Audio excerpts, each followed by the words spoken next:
Someone collapses on the sidewalk in front of you. 20 people walk past.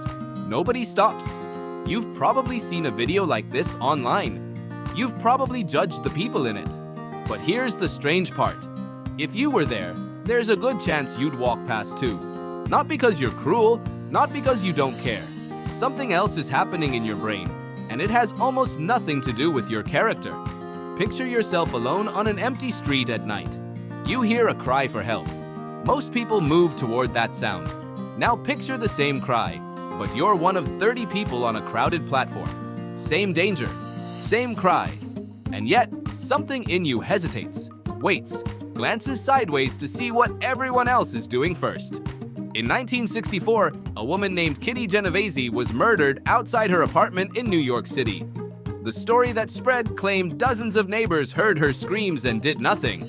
That version was exaggerated. But it sparked two psychologists, John Darley and Bib Latani, to ask a chilling question. Does the presence of other people make you less likely to help? Not more?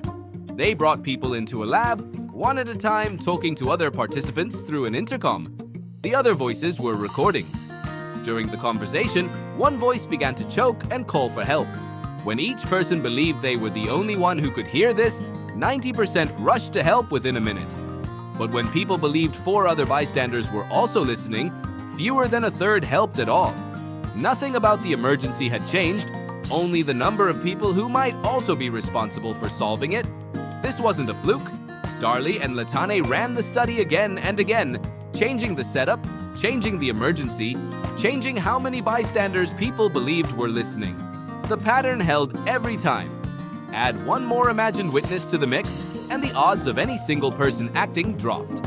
What made it unsettling wasn't that people failed to help. Interviewed afterward, many were visibly shaken, genuinely distressed by the choking voice. They weren't indifferent.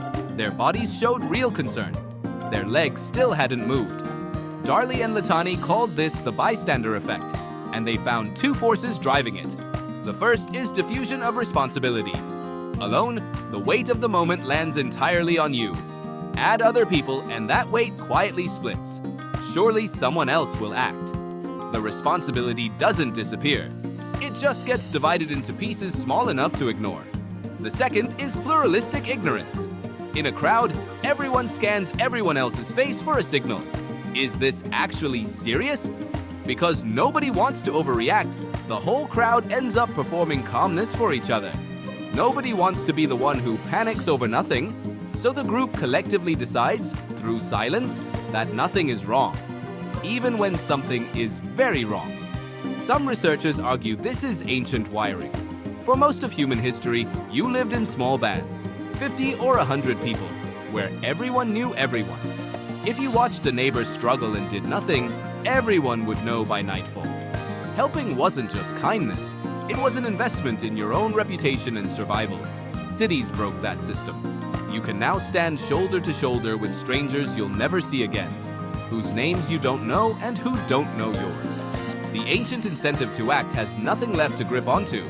Your brain never evolved a setting for large group of anonymous people, so it improvises, and the improvisation often looks like doing nothing.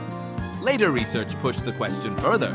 In 2011, psychologist Peter Fisher reviewed decades of studies and found the effect shrinks sharply when danger is obvious and violent, rather than ambiguous. A fistfight is harder to misread than a person quietly slumped on a bench. Uncertainty, it turns out, is the real fuel behind the effect. There's also an escape hatch. Darley and Latani found the effect can be switched off with a single sentence.